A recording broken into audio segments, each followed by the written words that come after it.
Knock, knock. Who's there? The chicken.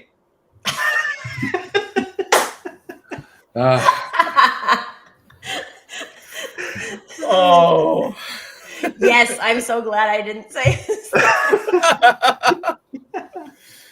Oh, walked right into it. You did, Alex. Adam. Wonderful. Yeah. Again. It was predictable that it was going to be me, wasn't it? Let's be honest. So, good morning, good afternoon, and good day wherever you are. Welcome to another edition of the Digital Download. Today, that's right.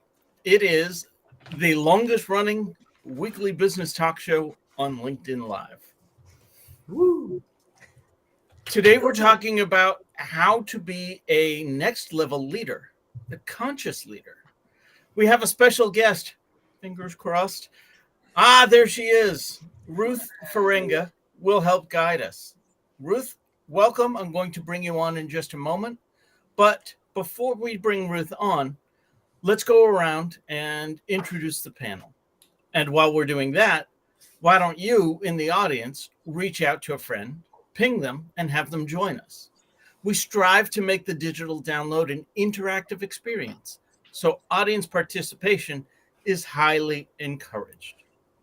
Right. So, introductions. Adam, would you kick us off? I would love to. You can see who I am. My name is down there. I'm co-founder. They can't see that on the audio replay. Sorry. I'm Adam Gray, co-founder of DLA Ignite. And I'm delighted to be here with my fellow panelists and our special guest today. This is a fascinating topic we're going to be talking about. Yes. Indeed, it is. Alex. Good afternoon, all. Alex Abbott, founder of Sapiro, sometimes known as the bearded sales guy. And I am a very proud partner of DLA Ignite. Very pleased to be here. Excellent. Thank you. Tracy. Hello, everyone. Good morning from where I am. I am Tracy Borison, founder of TLB Coaching and Events. I have a small head cold, so I don't know if you can hear it in my voice, but I can hear it in my voice. So I may talk less today than other days, but I'm excited to hear what Ruth has to say about conscious leadership. And I, too, am a proud partner of DLA Ignite. Excellent. Thank you. And Tim. Thank you, Rob. I'm the CEO and co-founder of DLA Ignite. And I'm looking forward to talking to and learning from Ruth today. Very much so. Thank you. And I'm Rob Durant, founder of Flywheel Results, and I am a proud DLA Ignite partner. As I said, this week on the Digital Download, we'll speak with Ruth Farenga, a leadership development professional and host of the Conscious Leader podcast. So let's bring her on. Hey, welcome. Ruth, good afternoon and welcome. Hi, how are you? Doing well, thanks. Very well. Please tell us a little bit more about yourself and how you got here. Sure. Yeah, so my background's in corporate. So I worked with Intel Corporation, Pearson Education, and I found in corporate I got quite stressed, to be honest. And first of all, I picked up mindfulness for myself, so mindfulness training. And then I went on to become a mindfulness teacher alongside my corporate work with no plan of how to work in it professionally. I just was doing it because it felt like the real deal in terms of my mental health. And then I did a short job in the third sector, which I didn't like at all. It was all politics and awfulness. So I left and picked up a career coach, and then I started developing my a mindfulness business at first. And I was teaching the public and also people in organizations. But I found with teaching people mindfulness in organizations, it's a bit of a band-aid for what is really needed, because you might be teaching people how to listen, how to be really more considerate, more still. And if they're not seeing that role model from the top, that creates a kind of dissonance that means they're like, I might want to get out of here. So it's not great ROI for a company all the time. So I realized this work needed to start at the top. So I retrained as a professional coach. I started doing leadership training programs, producing them with my mentor. And then I went on to start the podcast because my research showed that leaders love learning from other leaders. So I find the best people leaders I can, and then I hack into their brain about what's working or what's gone wrong, so people can learn from their philosophy and culture. Yeah, and finally, then I pulled together the top traits and behaviors into this book, Next Level Leadership: 9 Lessons from Conscious Leaders, which is really the top elements I see common among those leaders and what makes a great successful leader in today's world. So that's a whistle stop tour. I think that's helpful. Fantastic. Excellent. Thank you. So let's start there then. What do you mean by a next level leader, a conscious leader? So really, consciousness is about awareness. So it means you're aware of your own actions and how they affect others. And at a kind of sort of functions at a very sort of micro level and then a macro level. So I always say this is about 3 layers of development: self, interrelation, wider culture. So a conscious leader will start by recognizing that this starts with myself. So my own reactivity, my own habits, my own productivity, the way I manage my mood and the influence I have on others. This is the first layer. And then beyond that, how I interrelate. How do I listen to each other? How do we listen to each other? How do I coach people? So I'm not fixing their problems, I'm helping them think better for themselves. And then beyond that, the wider culture, like what do we want it to feel like around here? What's a commercially successful business that is a fantastic place to work, that feels fun, productive, high performing, whatever the words are that we want to create. So they're really, I think conscious leaders really think about those 3 layers of self, interrelation, and wider culture. And you mentioned commercially successful. Isn't this really just woo-woo feel-good stuff we're talking about? I mean, where does commercially successful fit in? I know you're probing me here. Oh, most definitely. I mean, Yeah. you put a volleyball up, I'm going to spike it down. I'm gonna get it, yeah. Yeah, well, when we think about the modern workforce is demanding. It demands good people. It demands people who are emotionally intelligent. And if you don't create an organization where you have good interrelation between people, good culture, people will leave, and retention will be really poor. And I work with a lot of tech companies, and retaining good talent is some of the biggest drain on them, and biggest cost factor. So I think some leaders can think you get into this stuff and you're going to go a bit soft around the edges. I don't think so. I think it's going to make you way more focused about what really matters. A lot of leaders stay busy. They stay in the technical, they stay in the detail, when really they're forgetting that their main role, especially as the more senior they become, is the people stuff. It's going to be about helping people show up as best they can at work, in order to be successful, in order to retain those people. People leave. Was it Gallup said that 75% of people leave their job not because the position itself, but because of their manager? And Ruth, in terms of this, like, I am with you. I believe that there is commercial value in the people things, but do you feel like in like our historic definition of leadership, because you said it's kind of their job to manage the people, not to manage the details. In my experience of leadership, I would say that that's not necessarily true, that it doesn't seem to be the narrative that now that you are a leader, your job is the people and it's not the things. I have a friend who recently got promoted into a leadership position, and she has 10 direct reports, one of who is on long-term disability that she can't replace because they're on long-term disability and she works for the government, and that's a whole thing. And she still has to do the same job she was doing before. So there really isn't even if you wanted to be a conscious leader, there's not really the time created for that in the structure of leadership. So how do you see the structure, historic or nowadays, contributing or not contributing to our capacity to become a conscious leader? So she's picked up a leadership role of 10 reports and Yes. she's got to do her existing job. Okay, Yes. so she has no space to lead, No. really. Yeah, that's Absolutely. challenging. You know, she's going to somehow have to figure out how to delegate like at least 50% of what she's doing in order to have that space. But yeah, she's not settling that up. And I think it's common, you're right, that a lot of people get promoted through their own skill success. They're really good at their technical aspect and they're promoted and maybe just given on extra responsibilities.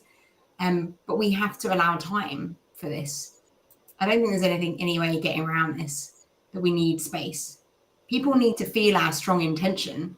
They need to feel we care. They need us to connect personally on some level. Not everyone wants to be very close or very open. That's okay. But if we have no space, there's not a chance to really succeed. That's tough. So We have some great comments from the audience already. Rob Turrell says, is this more like tough love, Wendy Rhodes Billions style? I don't know about Billions, to be honest. I haven't seen it, but tough love, as a leadership approach, tough love. I think that was coming in more when we were talking about the coaching and woo-woo versus commercially successful. Right. So I wonder how. So it strikes me that this is a fantastic vision for an organization to have. You know, we put the people first. The leaders lead. You know, they're walking into battle carrying the flag, and they've got their hand behind them to pull everybody into battle with them. And that's a lovely mental image to have. But the reality is, like Tracy's friend, you know, people get promoted internally. I haven't got anybody to replace you with that's as good as you. Therefore, you need to keep doing that job, and you're taking on both the management and the pastoral care of the people that are in your charge. And it strikes me that you know, nobody ever puts their hand up and says, "Well, I've got loads of time. I can do more stuff." Everybody is busy or thinks they're busy, and there will be casualties, won't there? You know, if I'm loading you up with another full-time job on top of your full-time job, and it's all very well to say, well, you know, happy organizations where people really believe in their leader perform 20% better, but actually that doesn't help me make my number today. And I think that you know, there's the difference between the vision and that abstract picture of where we're heading and that beautiful sunny uplands that we're walking towards, and the reality of where I am today and the struggles that I have selling things or managing clients or struggling with a product that isn't working properly or an integration that isn't there, and all of those issues. So how do we balance these two? Because we know that the long-term thing is really important, but actually the short-term thing is, if I don't sell something this week, we're going out of business. And I think this is very much about bringing the team into the conversation around this. So if you're stretched as a team, we need to collectively own that problem, be it the stress that the leader is under, the volume of workload. What has to go? If there is not time to do everything, what needs to stop, and how do we innovate around what needs to be done? Because maybe there's loads of better ways that we could be doing things. Maybe there's lots of time we could be saving. And some of the most simple ways of doing that involve structured listening, where you take time. You can feel like it's too slow because we're really busy, right? But let's say we go around and we have a problem about workload. We go around and we listen to the 10 for 2 to 3 minutes each. We take half an hour of listening about how we solve this problem about workload without interrupting each other, without any kind of crosstalk whatsoever. So everyone is there to come up with ideas about how we deal with the workload issue. And what you'll find in those 2 to 3 minutes of thinking each, because people get that whole nice big space to do that, people will come up with loads of ways that they can support things.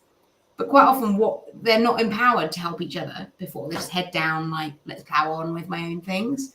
So we need to create environments where we're of co-support and of like really hearing each other, even if that's just for 30 minutes around a specific problem rather than being head down. But I'm not underestimating the challenge. Yeah, and it wasn't a challenge. It wasn't a challenge of you. It's more stating a challenge that lots of people have. You know, it's like it's all well and good to say, you know, everybody needs to take a little bit of me time. So I'll take 30 minutes during the middle of the day, and I'm going to go and sit out in a field and have my smoothie. and watch the birds fly, and that'll help improve my mental health, which of course it will. The problem is that I've then come back into an office with 30 minutes of additional work that I've got to do by the end of the day. And I think that the modern workplace is potentially so stressful and fast paced that actually every minute of your day is being utilized. And to try to carve out even 5 minutes can be difficult for people. You know, constant barrage of emails and messages across social and meetings they have to go to, that there's no time to actually do any work, the stuff they're being paid for. We need to really scrutinize meetings, because Absolutely, people are in so many meetings, and also always on email. Like, if I'm always checking my email, I'm always going to be in doing mode. I need to better be doing that, 2-3 times a day. Otherwise, I'm literally always going to be at the mercy of what everyone else wants me to do, rather than. But is this this is a culture thing, I think, right? Because I've worked in organizations where we had training on effective meetings, right? And it was like, this is how we're going to implement effective meetings here. And the training was great. And then people just didn't implement it because that wasn't the culture. That wasn't how the business did business. That's not how we got through our day-to-days. And so from a conscious leadership perspective, if we're talking about a cultural transformation of an organization, where's a good crux point to kick this off from? Or does it just really have to be the high level leadership team being okay, we see this, but then they have to become conscious leaders themselves? I'm trying to figure out what's the chicken and the egg that we can. Yeah, and I think most people are conscious. It's just they've never had a moment to realize that they actually all want to be happy and successful and kind and all these things, but they've never taken time. So even as simple as, say I did an away day with a group of leaders, I'll always take a briefing call first with them where I'm hearing about what they want. And beneath the kind of stress and all that, there is a real desire to be collaborative, happy, reduce stress, this type of thing. And the other thing that you can do is take time where you involve the wider company or a cross section of people in the company, and you get the leaders to take their leadership hat off and be one of us, be one of everyone. And then together we work on ways to have a more effective workplace, a clearer vision, because quite often we're busy, but we might be busy doing the wrong things. So It's sort of need to empower people to come up with their own solutions. Listening to you talking there, Ruth, I'm thinking of situational leadership and a leader being knowing what style is required at which moment. But Adam, to your point, I was starting to think about in terms of a leader being busy, going off for their Zen moment, improving their mental health, but then having more work to do, and how that sits with leading by example versus inspirational leadership, where you might have to lead by example because someone needs the support. However, if you've had to take yourself away to support your mental health and have a think about a problem that needs solving or the next step the team needs to take, how do you inspire the team to then take that step? And if those situational leadership, leading by example, and inspirational leadership, are they all types of leadership that are required, or is there should it be conscious leadership? Yeah,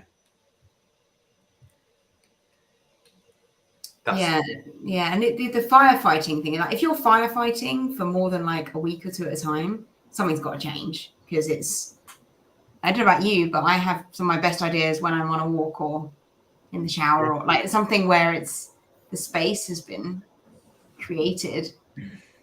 And then, if I don't make a note of what that idea was, it's gone. Yeah. I keep thinking I need to have a whiteboard right outside my shower. So all the good ideas down. Well, in the shower, or they would kind of wash off. Yeah, I thought of that too, but then I'm I feel like the water might just wipe it away. Yeah.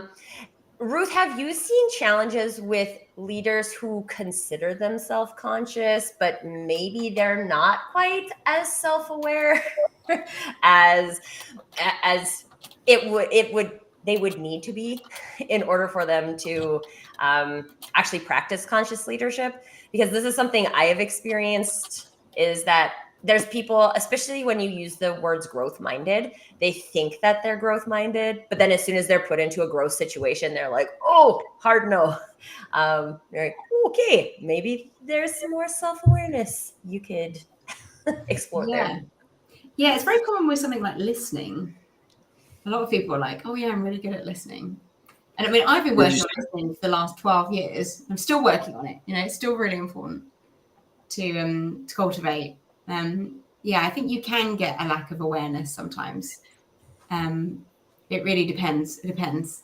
Most people, I feel like there is a more ordinary, someone mentioned like a more heroic type of leadership or visionary. This is becoming a little like done. Like people are kind of fed up with this heroism. What they want is an ordinary person who's going to say something like, oh, sometimes I have imposter syndrome, or I struggle with fear ahead of a presentation, or the board meeting that's coming up, that because they need to relate as a human being.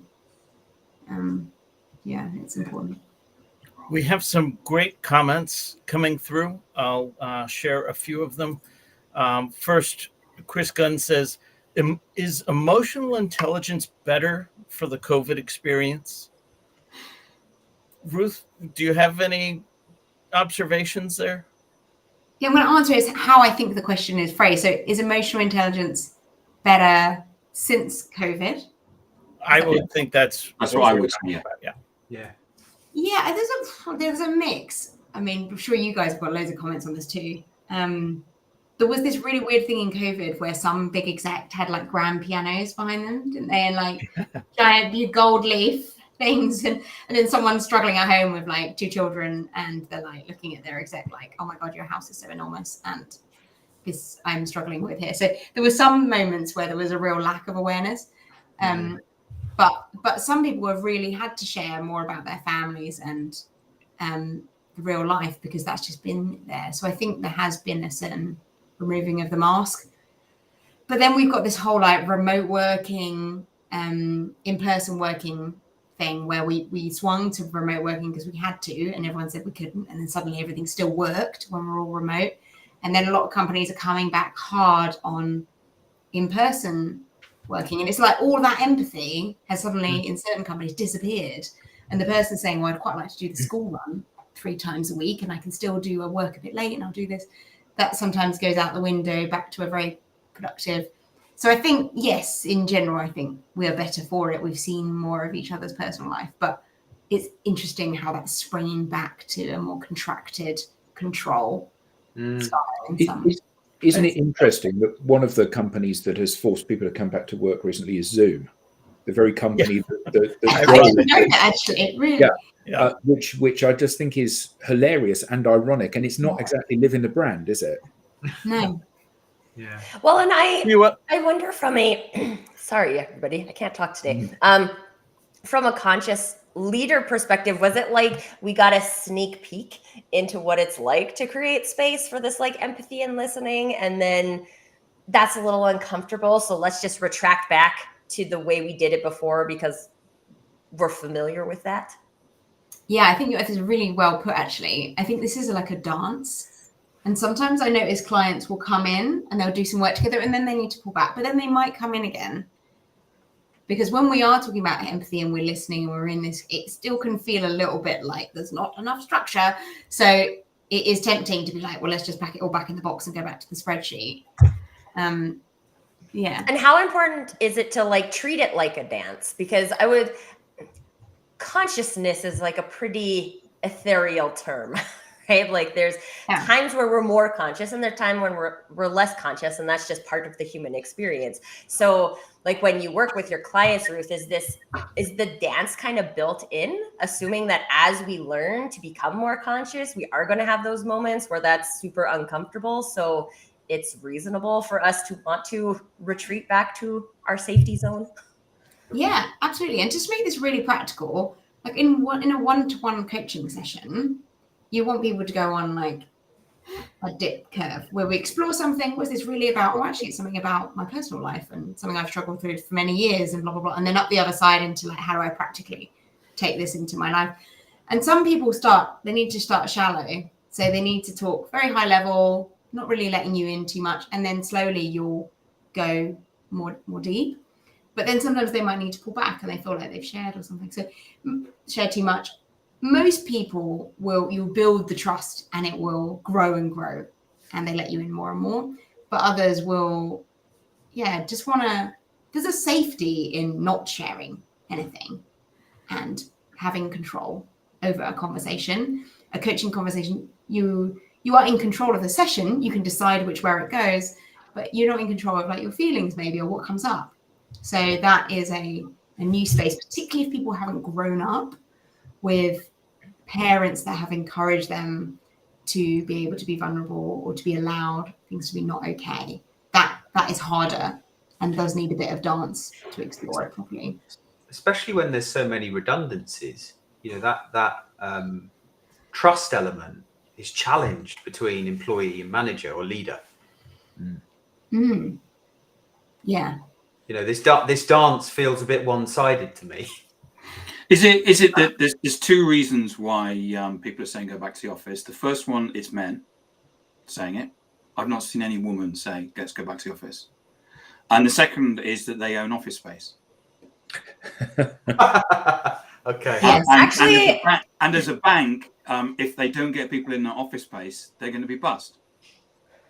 Tim, you brought up something that I was playing with whether or not I was going to bring up, is that I feel like from the female perspective, because we are invited more often into our emotions and into connection and into trust relationships, that it might actually be easier for women to move into conscious leadership than it is for men, because they have this more, like, I have a 5-year-old son right now, and I'm noticing already the like societal standards that he's being sold on, not by me, but by society. And I wonder if that makes it more difficult and we still have more men in leadership. And so is this like a self-fulfilling prophecy? I mean, I saw someone yesterday on LinkedIn. It was a man beating his chest, said, if you don't come back to the office, you're losing deals, which is such a blackmail-y thing to say to people.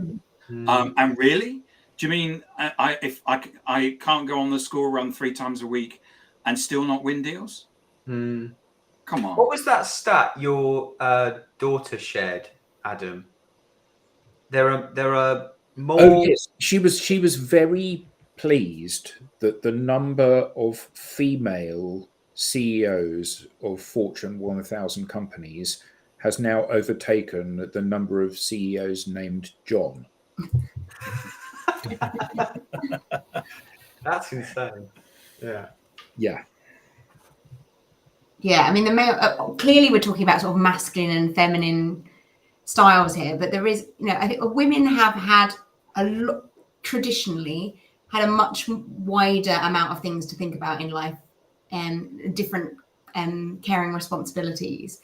So thinking of the broader picture and everybody's emotions is a more feminine, I won't say female, but is more feminine trait. And really we are asking men to learn more feminine traits. And that can feel a bit like, is that really cool? It's like, yeah, it's super cool.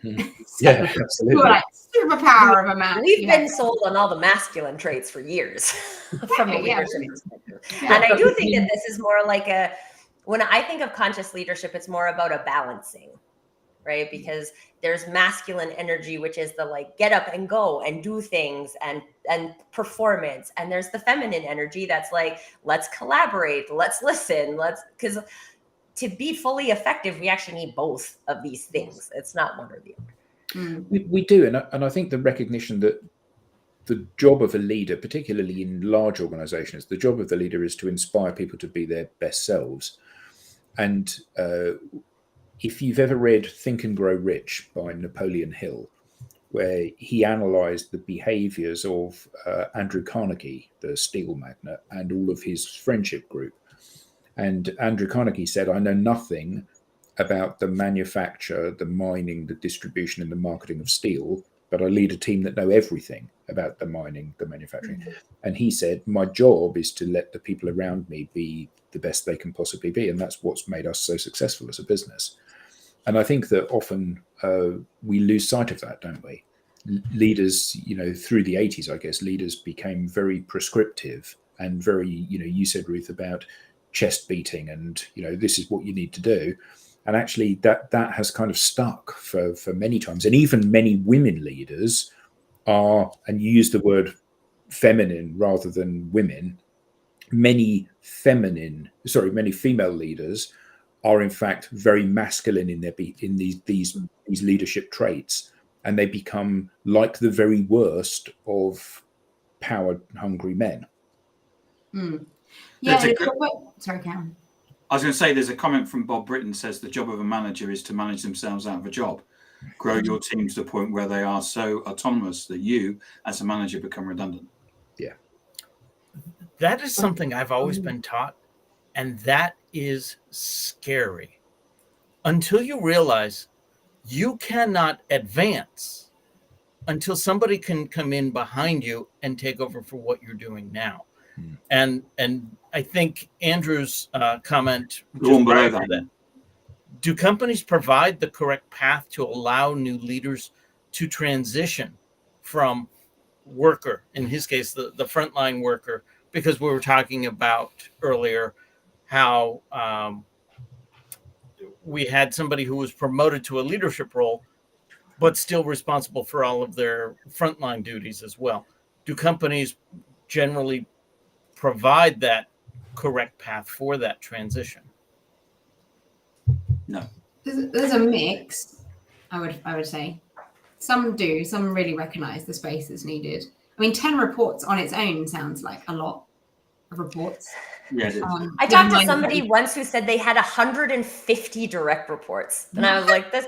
But so when we're talking about structure, like that's not 150 you can't, right? Yeah. Like what's the name of that like magic number of like you can only have 150 people like within your consciousness. That so you can't effectively lead and or manage 150 people. It's not a thing. So I think like from a structure perspective, these are the types of things we need to look at to say like, are we empowering these people? And have we just taken, because I've seen, I think our hierarchical, I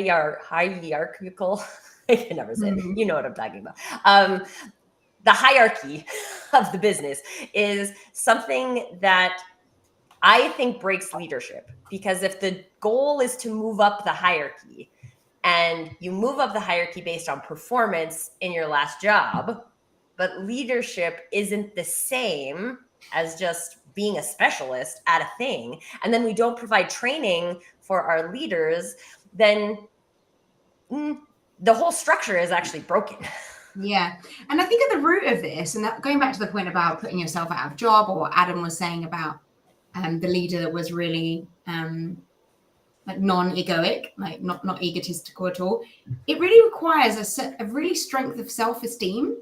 And that's what I talk about in the book at the beginning, is a lot of our issues in the workplace around gossip and bullying and manipulation, all of this, it comes down to stuff we've had in the playground and our upbringing where our self-esteem is low. So we then take it out on other people, and then we feel like we need to keep all our responsibilities. Whereas the more we can strengthen our own capacity to be okay with who we are, the more we can then facilitate others, that we don't need to prove ourselves anymore to ourselves.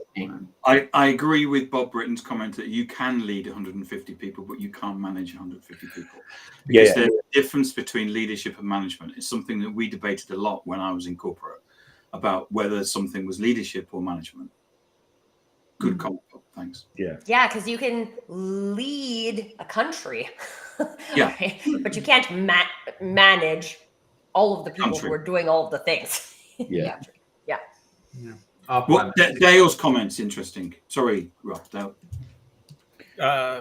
Dr. Dale Child says the key is personalization. Typically is a dangerous statement. Everyone is different. It's about tailoring your style to maximize desired effects. Well, everybody responds better to something when they feel it's talking directly to them rather than to people who look like them. Yeah. Well, and something that I've noticed is there's like a vibe, right? So we don't all look the same on this call. There's lots of things that we have in common. But we don't all have to look the same to vibe the same. And this is something that I've found really interesting in the conversation because I can't remember who it was, but someone asked if we could share some examples of leaders that inspire you, Mike.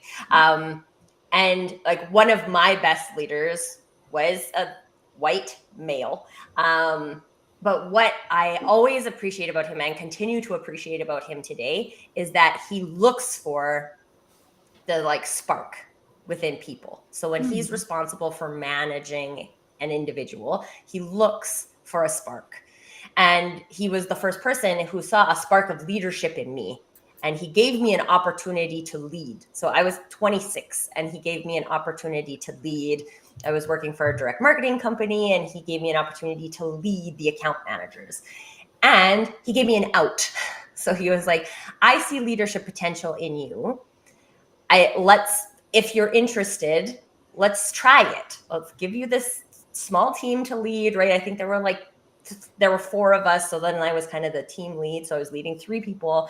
And I'll show you things and coach you. And if you like it, after 6 months, we'll continue on that trajectory. And if you don't like it, you can go back to your account management job because you're a really good account manager. And he didn't promote me to leadership because I was a good account manager. He promoted me to leadership because he saw leadership potential in me. And I think that's a big difference in like, how do we progress people? But then it's also like, I've had employees who want to go into leadership because they think that's the trajectory of jobs. And I had a marketing coordinator who was like the most amazing marketing specialist. And she wanted to move up into the manager. So I gave her some management types of things to try. And she didn't like it. She couldn't get behind it. And I was like, that was the moment for me where I'm like, this whole structure is broken. Because it doesn't make sense that this person can't be an amazing specialist for their entire career and move up in terms of income and all of these things, because I actually need her to do that. I don't need her to lead the people because I'm here and I'm good at leading the people. So we don't need both of those things. And I think, I could go on an entire rant about job descriptions, which I won't do. But it's kind of back to the structure thing. I think that a lot of the structure that's broken. And maybe it takes a conscious leader to look at that and reassess. Yeah, I think being able to promote people, in especially like technical roles where people are fantastic developers, but maybe aren't best or people skill people, but should be able to go on that technical track to specialism at high levels. That is, we don't need loads of leaders, and we maybe glorify it too much that makes people think that this is the only way. So I think you're right about rethinking structures. I think that's very healthy. I think also it's quite difficult if organizations already have an embedded culture. So Tim and I were fortunate enough a while ago to be invited to a little do that Gary Vee was hosting. And we got to speak to him afterwards. And he is an individual that, love him or hate him, and I was very surprised when I met him in person, that he is the most gentle of souls. And his team would all follow him into battle to storm a gun emplacement because they genuinely love this man. And although he swears a lot and it seems like, you just got to get on and do it. And he's very hyper kind of energetic when he's talking about the actions people need to take. When I spoke to one of his team and I said, I bet if people don't make their number, they're out the door. And she was like, no, if they don't make their number, he spends an inordinate amount of personal time with them trying to get them up to standard. And he cries at the fact that these people are not enjoying their experience of working within his company. And I think that is a rarity. And he's possibly only able to do that because he's created a business in his own image. he's funky and young. The business is funky and young, and trying to change some of those staid organisations. So we had somebody making the comment about the McKinsey perceived wisdom. You can't imagine that working in a company like McKinsey, can you? You can't imagine the leader in McKinsey sitting down with one of his staff and crying and giving them a hug and saying, "Come on, it'll be all right." That'd show a sign of weakness, Adam. Yeah. Oh, yeah. Show vulnerability, Adam. Yeah, well, we don't have that in this business. No. We'll soon beat it out of you. So I know someone who's in sales, and they don't aspire to be the best salesperson, but they do aspire to move into leadership. What advice could you give someone that's sort of, at that stage of their career, fairly early on? Oh, great question. I would encourage them to work on themselves as a project. If they're not already doing that, they might already, because they might be interested in this type of thing. So to read around any kind of self-development things that chime for them, to focus on their own presence and listening more than ever, and really cultivate the ability to be, not do.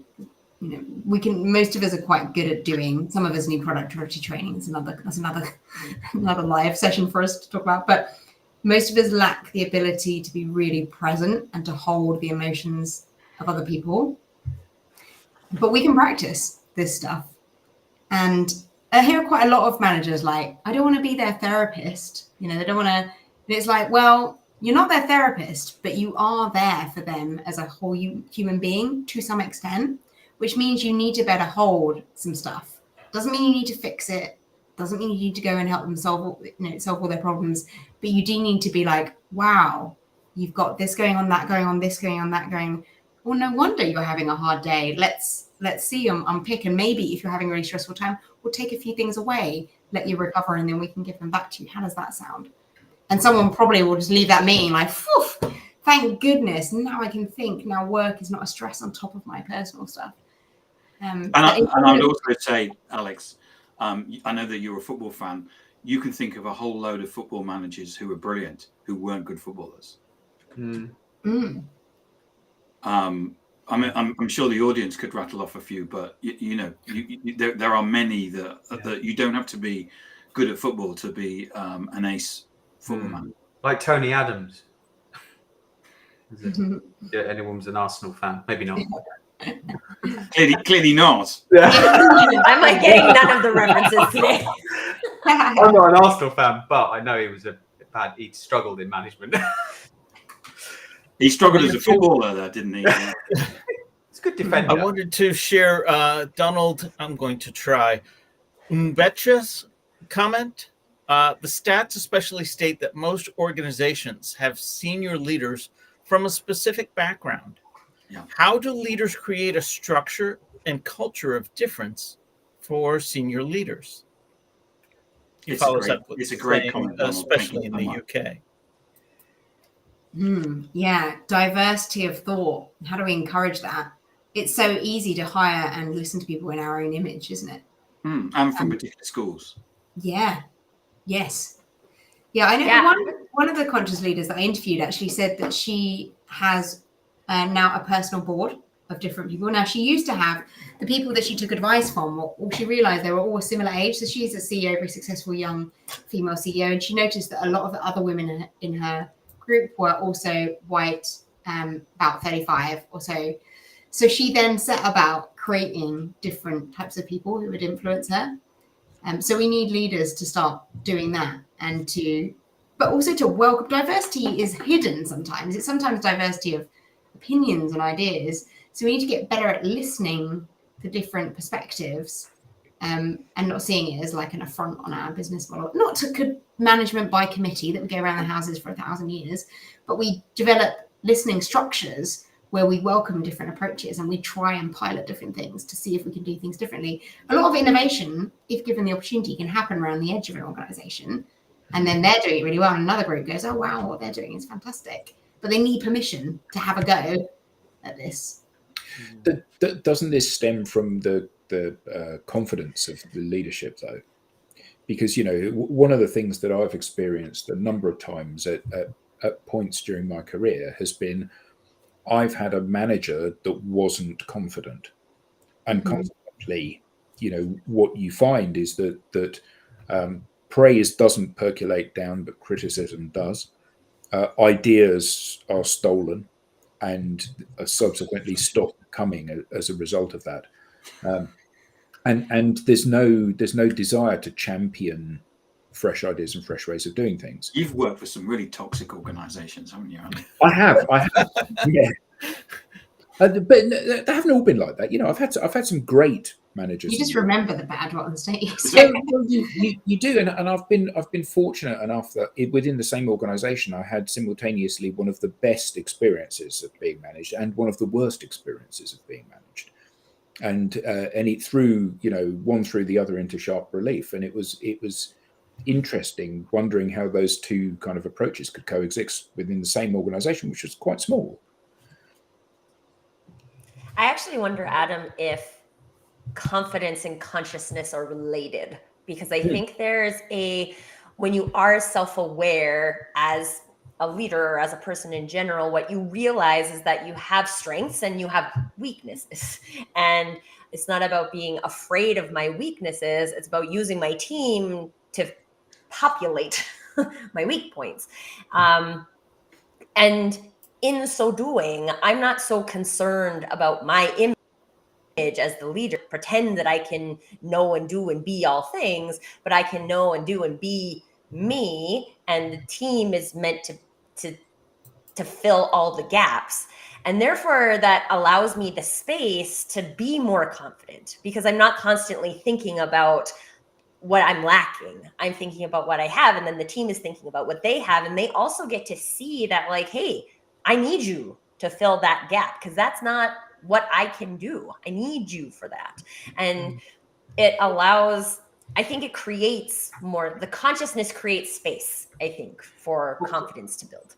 And I think to Ruth's point as well, Tracy, confident in just you being you. Yeah. And so that you can then accept your weaknesses and know who can fill them around you. Yeah. The hardest thing for a leader is to try and step into a new role without needing you to prove yourself to everyone. Yeah. And earn this respect. And so that's a lot of pressure. It's hard. But I think people do accept it a lot more these days, that when you are human and show vulnerability and show that you're human, it builds a stronger relationship between you. When you're trying to be something you're not, it's usually quite obvious. Yeah. And I'm just wondering, Ruth, how much of that comes from like that narrative of I have to prove myself? How much of that comes at us externally? Because I know some of it does, but how much comes from us internally? And that's actually our narrative that we created, that I have to prove myself instead of something someone told me. Yeah. Yeah. And it's back to upbringing. A lot of people, were praised for achievement, and that creates a thing where we have to achieve in order to be loved, things like that. So, it's, and also how is the leader being led? Are they being told, you've got this, I can't believe this is going to be really good, but you don't have to prove yourself. You're ready already. Take your time. Or are they being like, you need to batch up in a certain amount of time. This team is forming. If you don't, then, there's consequences. Like, what is the energy going around between the leadership? Because I know a lot of leaders, maybe you do, that are literally having to be a buffer from above because there's a lot of toxicity coming down, and they're like, I'm going to make a great environment for my team, but what's coming from above is not great. So I'm getting support from elsewhere, from peers, from mentors, in order to defend my team from. Yeah, one of the best bits of advice I ever got was that as a manager, my job was basically to put an umbrella up and to stop the shit coming down from above. And part of my job was to work out which shit I could basically throw away, because they would never come back and ask for that spreadsheet the answers of that spreadsheet to be filled, and which ones would actually. And anyway, But It's that just was a shame, isn't it? It's a shame, you know. it is a big shame when Not a you're waste of energy, but yeah, it's when very you're odd. working in an organization and you're basically going, no. But it's true. You're working in an organization where shit's coming down. It's your job is to basically try and stop it. Not hitting your team. There was one episode where we described it as fighting dragons. Yeah. The dragon I obviously didn't get that memo, Tracy. I'll call it Fighting Dragons next time, okay? I'm just like, I can't remember. It was another like kind of personal development leadership episode that we did. Us and Brits always use umbrellas because we get so much rain. Yeah. The umbrellas. I had an experience where like literally, because I brought it up, I felt like I was keeping my team safe on a tropical island and I was running around the outside of it fighting dragons. And it's not sustainable whatsoever. Yeah. There's a couple of episodes actually we've done where Tracy has left us with exceptionally memorable things. She's a storyteller. Yeah. I think in visualizations. Like, Alex, do you remember the thing? Alex, just do the thing. Yeah, just do the thing. do If the you want to get the thing, you've got to do the thing. Yeah. So today's do the thing, everyone, is be a conscious leader. Yeah. So Ruth, on that point, like if there's individuals out here who are like, okay, I think maybe I'm a conscious leader, but maybe there's some more work I can do in the arena. What are some great resources that they can check out? So resources to help them. Yeah, move along your journey to be a more Your book, conscious leader. for example. Ruth. Yeah, obviously. That's what I would do. Yeah, I mean, in the book as well, I reference other books. I think directness is a really great skill for leaders to learn. Many of you may know the book Radical Candor by Kim Scott, who talks about how we be. I mean, the amount of companies that do not have direct conversations very well with each other, I think, is an issue. But that's on the doing side. That's in the like how we tackle things. I think the biggest thing a leader can do is learn to be still and present, which means things like mindfulness. Now, some people think mindfulness is fluffy and like, you know, it's goo goo gaga stuff. But the mindfulness I've learned is been run by Oxford University, and it's the neuroscience behind it is solid. And we're learning to watch our emotions rise and fall, like watch the wave of reactivity. So mindfulness is not about sitting quietly somewhere so that everything feels really perfect. You might have calm experiences in meditation. You might have difficult ones. What you're learning to do is sit with the experience, however it is, however it comes, and be able to ride those waves. Because this is where we get the kind of self-regulation, self-control, kind of peace with what's happening. Uncertainty, problems in business, difficult leaders, employees, blah, blah, blah, market conditions will always be coming at us. So this is where we need to develop a kind of steadiness in ourselves as best we can, that we can face that. And a stillness and confidence. We've mentioned confidence today. It's a really good point. Confidence that I am whole as I am already. I come into this whole, and then others will feel our sense of wholeness, and that we don't need their like affirmation to be okay. On that point, yeah. Ruth, on that point, do you think leaders should reschedule a meeting when they're not feeling whole? I mean, I think maybe sounds like you're answering that question already. Yeah, what a good idea. If you're, especially if you know this is going to be a difficult one. Yeah. You're not coming into this, you think I might be a bit reactive here. I'm not sure if I'm in the best place. Or if you could say, I'm not in the best place today, can we keep this short and tackle some of the things next week? Yeah. Really admitting where you're at, or letting your team know if as best you can, I think is really healthy. Yeah. I can envision where the meeting never takes place. Where the leader says, I'm not feeling my best today, we're going to reschedule. And then someone else who's supposed to attend another day says, no, today I'm out. And it goes round and round until it never takes place at all. I mean, how we need to sometimes push through and acknowledge that maybe I'm not in the right space, but I still need the work to get done. Depends what it is, doesn't it? If you're about to land some really difficult feedback, like the day you're feeling really scattered may not be the time. But of course, we can all put on the best face we can. But how much is that? How full is our cup by the time we get into it? And I think I think in business, there's a lot of false sense of urgency. So like, we need to have this meeting now. And if you get caught into that repetitive thing, maybe it wasn't a meeting that needed to be had anyway. But I also have an example where, so I was working on this project with a couple of other people, and we had a weekly project update meeting, and we needed to do the weekly project update meeting to like move the project forward. 5 minutes before one of our project update meetings, I found out that my father-in-law passed away. And I was like in a state where I was like, I don't even know how I feel about this, right? I'm going to go to this meeting because it's the last meeting I have today. And I'm just going to go and do the meeting. And then one of my peers asked me, how am I doing? And I was honest with them. I was like, I actually don't know. This happened. Like, I'm in shock. I haven't processed it yet. So I don't know that if I'm sad, but like, I don't know. I'm in a like weird, I don't know place. And we had 30 minutes scheduled for the meeting.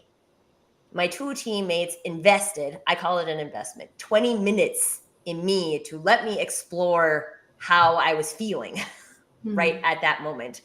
And then we had a very productive 10 minutes of project meeting, which is really all we needed. We only needed 10 minutes for the project management piece. So I think that when we allow ourselves to have that flexibility and to say, like, if we invest, again, like I like to call it an investment in people. If we invest in our people and our team for 20 minutes, does that not mean that we can't accomplish what we came here to do?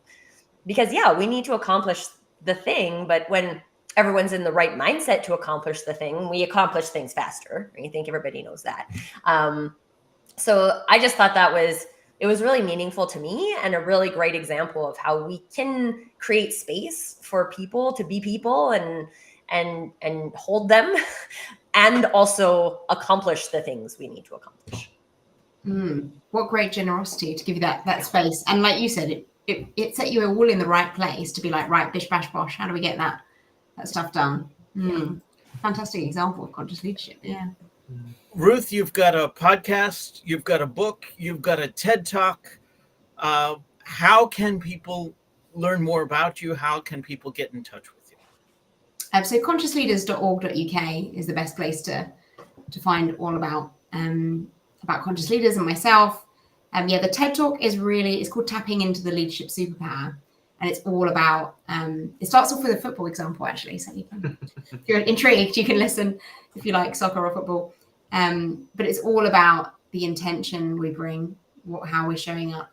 And the book pulls together all the lessons from the podcast for these top traits and behaviors with lots of it's told through the stories of the leaders I interview. So it's very practical. If you like practical and you like, oh, this is how you did it, and then you did this, and then you said that, as well as the theory, the global research that backs it up, then next level leadership, 9 lessons from conscious leaders will help you do that too. Fantastic. Cool. Thank you very much. And to our panelists, thank you. To our audience members, great questions, great comments. Thank you very much. This has been yet another edition of the Digital Download. If you have something to say, if you would like to be a guest on the show, please reach out to us at the digitaldownload.live. You can scan the QR code on screen to fill in the Be Our Guest. Ruth, on behalf of myself and the other panelists, thank you again for a fantastic conversation. It was so great to meet you here and learn more about what you have to say. Another fantastic episode. To everyone else, thank you, Ruth. Oh, great. Thank you. Thank you. Thank you very much, Ruth. That was great. Thank you. And we will see you here next